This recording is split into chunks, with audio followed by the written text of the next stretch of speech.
ஏன்பா ஒரு மாதிரி சோகமாக இருக்கிற? டீச்சர் வேலை அதிகமா? என்ன இல்லைம்மா, வேலை முடிச்சுட்டு வீட்டுக்கு வந்ததுக்குள்ள கூட படிச்ச பசங்கலாம் பார்த்தேன். சரி ரொம்ப நாளே போய் பேசினேன். பேசினதுக்குள்ள என்னடா அப்படியே சுத்தின்னு வேலைக்கு போய் வீட்டிலே இருக்கலாம் பாருடா, காலேஜ் போனா இல்லையான்னு போயிடும். எனக்கு காலேஜ் போகலாம் என்ன இருக்குமா? காலேஜ் போகணும், நல்லா ட்ரெஸ் பண்ணணும், என்ஜாய் பண்ணணும், படிக்கணும், நிறைய எல்லாம் இருக்கு. நான் என்னது அப்பா இல்லையே. அப்பா இருந்திருந்தாருன்னா நான் வேலைக்கு போகணும் அவசியம் இல்லைல்ல. அப்பா இல்லாதனால தானே அந்த குடும்பத்தை நான் பார்த்துன்னு இருக்கேன். உனக்கும் உடம்பு சரியில்லை, நான் அம்மா வீட்டை பார்த்தவங்க.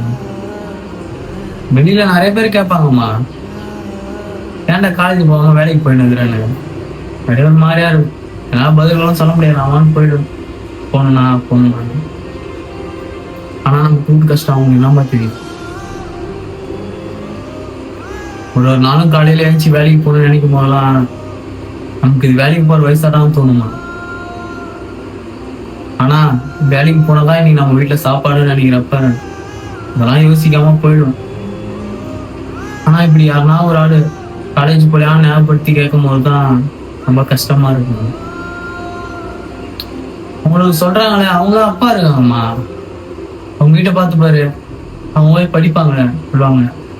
நான் எனக்கு தான் எங்கே இருந்திருந்தா நானும் பசங்க கூட காலேஜ் போயிருந்திருப்பேன், படிச்சிருந்திருப்பேன், என்ஜாய் பண்ணியிருந்திருப்பேன்ல.